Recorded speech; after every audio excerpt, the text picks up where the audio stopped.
Apa kamu buat di dunia? Diberitahu, ya Allah, saya belajar dan mengajarkan karena Engkau. Yang baca Quran pun sama juga, saya membaca dan Al-Quran karena Engkau. Allah berfirman, kadibta wa taqulul malaikatu kadibta. Kamu dusta, Allah berfirman. Malaikat pun mengatakan, kamu juga dusta. Yani malaikat menjadi saksi kepada apa yang dikatakan oleh Allah Subhanahu wa ta'ala. Allah tahu apa yang ada di dalam isi hati orang yang dia membaca Quran, isi hati orang yang berilmu itu. Ulama, kedudukan ulama begitu hebat di akhirat nanti. Diletakkan oleh baginda Rasulullah darjat para anbiya dengan para ulama satu darjat sahaja. Dan akan ditimbang pena para ulama dengan darah para syuhada, lebih berat dakwat para ulama. Kalau para syuhada nanti di akhirat tahu kedudukan para ulama, mereka ingin hidup balik ke dunia nak jadi menjadi orang alim, seorang ulama, karena kedudukannya terlalu tinggi. Tapi pada masa yang sama hukumannya pun paling berat. Dia kedudukannya tertinggi, hukumannya bagi mereka yang tidak menghargai ilmu yang Allah bagi pun juga paling berat. Akan dicampakkan sebelum yang lain. Awal man tusa'ar, pertama yang akan dicampakkan ke dalam api neraka, kata baginda Rasulullah, orang alim.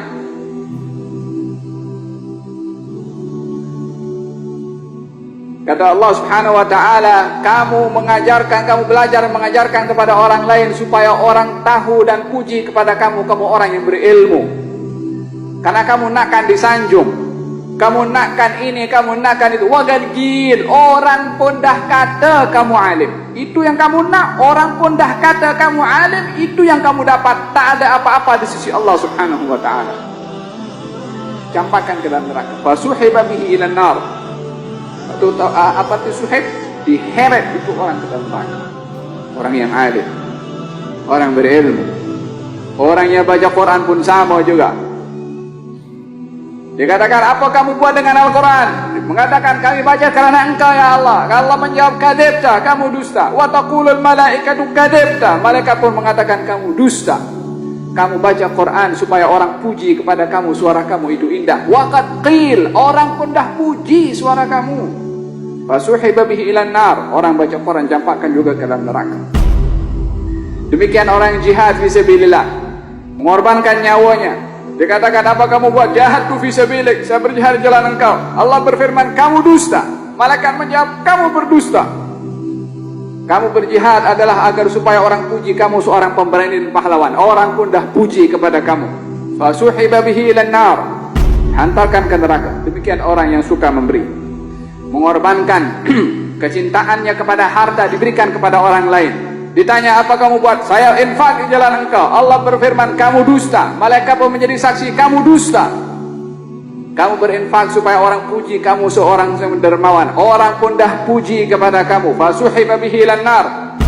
Nabi sebutkan 3, bukan hanya 3. Bukan hanya terhad kepada orang alim, ataupun orang baca Quran, ataupun orang yang berjihad, ataupun orang yang suka memberi, kepada seluruh amal perbuatan. Bila mana tidak dimaksudkan daripada amal perbuatannya ikhlas kerana Allah Subhanahu wa ta'ala, fama lahu fil akhirati min nasib. Tidak akan mendapatkan apa-apa di akhirat di sisi Allah Subhanahu wa ta'ala. Wa man kana yarju liqa rabbih falyamal amalan salihan wa la yusyrik bi ibadati rabbih ahada. Man kana yarju liqa rabbih, barang siapa orang yang ingin mengharap berjumpa dengan Allah, yakni mendapatkan ganjaran daripada Allah Subhanahu wa taala, falyamal amalan salihan, hendaklah dia beramal baik yang saleh. Cukup beramal saleh saja, wala yusyrik bi ibadati rabbih ahada, tak menyekutukan dengan Allah sesuatu pun dalam amal perbuatan baiknya.